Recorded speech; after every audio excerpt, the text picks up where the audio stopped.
Não adianta nada ter um MVP bonito e ele ser completamente inútil para o seu cliente. Fala pessoal, sou o Matheus Weigand, fundador da GetDemo, SalesBuddy e também da SaaS BR Club. Hoje eu vou falar para vocês sobre um tema muito recorrente, principalmente para os empreendedores, né, de primeira viagem, que é a construção da primeira versão do produto, ou basicamente o MVP, né, que é o mínimo produto viável.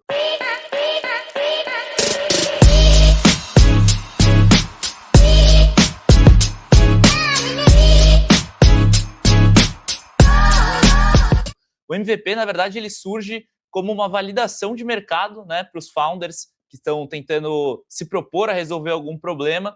E eu tenho visto no mercado, né, que enquanto antes da era da AI era muito difícil colocar um MVP de qualquer forma no ar, né, exigia uma série de códigos, ou muitas vezes até o pessoal usava algumas maneiras mais clássicas, como, por exemplo, fazer por baixo dos panos manualmente, ou fazer alguma entrega de valor de maneira diferente ali, sem ter um software para pelo menos ver se o cliente conseguiria ver resultado naquilo, né? Então, vamos supor, qual que é o grande entregável de um CRM para um gestor? É ter a gestão de vendas, né?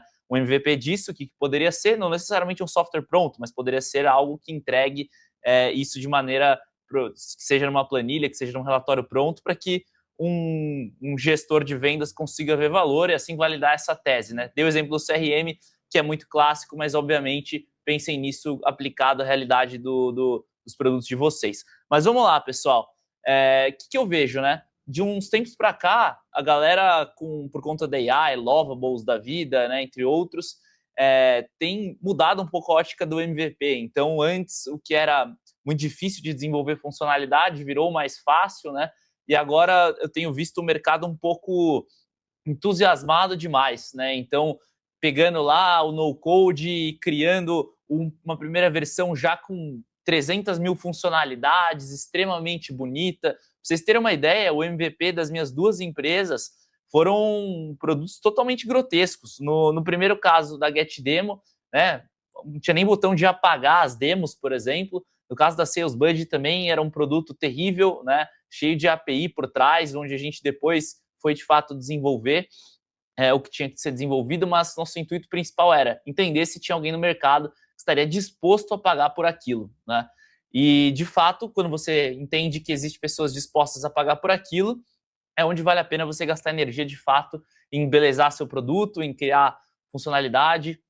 Eu cheguei a conversar com alguns founders, inclusive, que estão desenvolvendo MVP há 3, 6 meses, 1 ano, e aí isso já vira praticamente o que eu chamo de medinho do mercado, né? Por quê? Porque o founder fica ali batendo cabeça, não, vou fazer perfeito, e aí ao invés de sentar com o cliente e entender o que ele precisa, ele fica lá se deixando levar para um perfeccionismo numa primeira versão.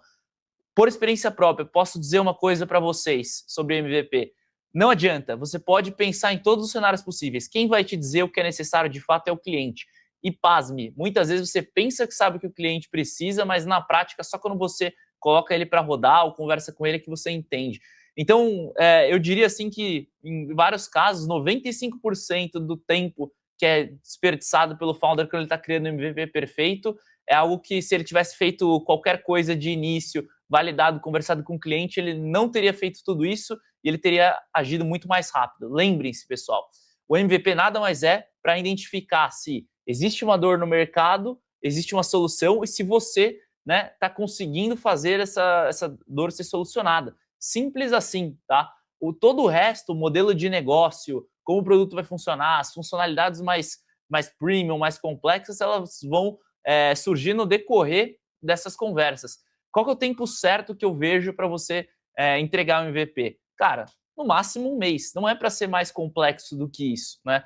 Eu vejo que muita gente fica esperando ter a primeira versão para falar com o cliente. Para com isso. Leva um protótipo no Figma, um protótipo no Lovable, conversa com o cliente, pega o input, não espera ter algo perfeito. Eu já vi, inclusive, pessoal no MVP já se preocupando com escalabilidade, gestão de usuários, log. Cara, pelo amor de Deus, né?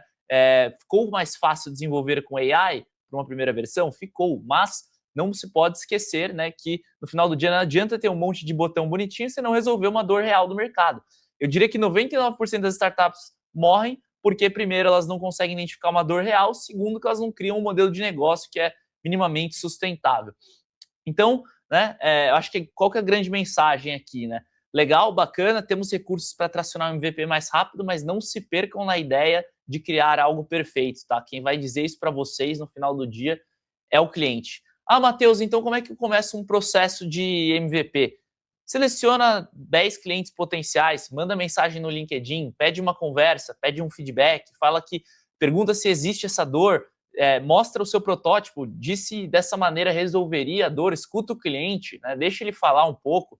Quando você escutar 5, 10 clientes falando que, pô, acho que esse é o caminho, desenvolve uma primeira versão mais funcional, coloca na mão dele, depois que ele começar a resolver o problema, identifica se ele de fato pagaria por aquilo, quanto custa essa dor dentro da operação dele. É muito mais simples do que parece, tá?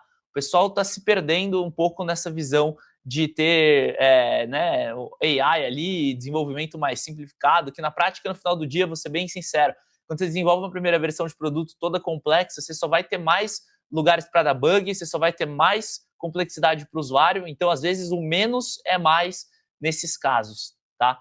Então, pessoal, acho que essa é a visão que eu tenho aí sobre MVP, tá? Eu acho que todo mundo precisa ficar extremamente ligado nisso.